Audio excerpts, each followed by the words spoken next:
Coup de projecteur sur l'édition 2011 du Tour du Bouchon de Champagne organisé par le Rotary Club de Troyes. Grosse course dimanche matin dans le centre-ville de Troyes avec tous les favoris annoncés.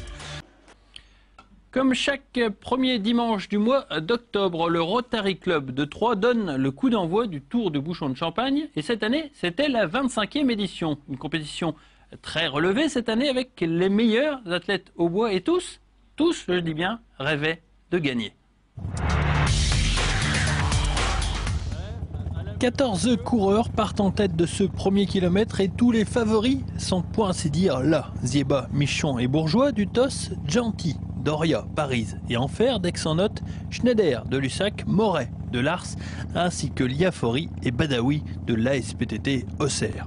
Ce sont les deux Iconais qui vont se charger de durcir la course à l'entrée du boulevard Barbus. Il fallait le faire dès le départ parce qu'après on va rester tous ensemble et à la fin ça va faire voilà, ça va finir en sprint.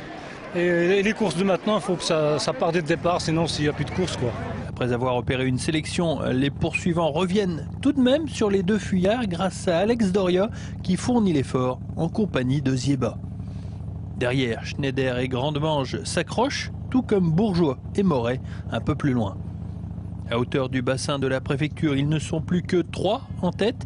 Badawi et Liafori de la SPTT Auxerre en compagnie de Zieba du TOS qui fait une énorme impression. Derrière les 3 hommes, Bourgeois produit un gros effort pour revenir sur la tête en compagnie de Grandemange.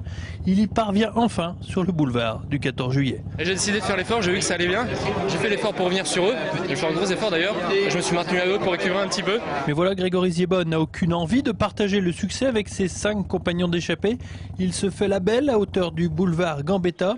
Et à une allure impressionnante, le tossiste termine seul et remporte logiquement ce Tour du Bouchon de Champagne. J'attendais mon heure pour porter mon attaque. Je ne savais pas si les deux de devant ils étaient à fond ou non. Je regardais mon cardio régulièrement, je voyais que j'avais encore 10 pulses de réserve. Et puis bon, j'ai décidé d'accélérer progressivement. Et puis j'ai vu qu'il ne tenait pas, donc j'ai accéléré un petit peu par à coup après. Et ensuite, on va dire les 2 derniers kilomètres, j'ai géré mon avance. Bourgeois termine second, juste devant Grandemange. Confirmation donc pour Bourgeois qui, après sa victoire de l'Escargot, monte en puissance.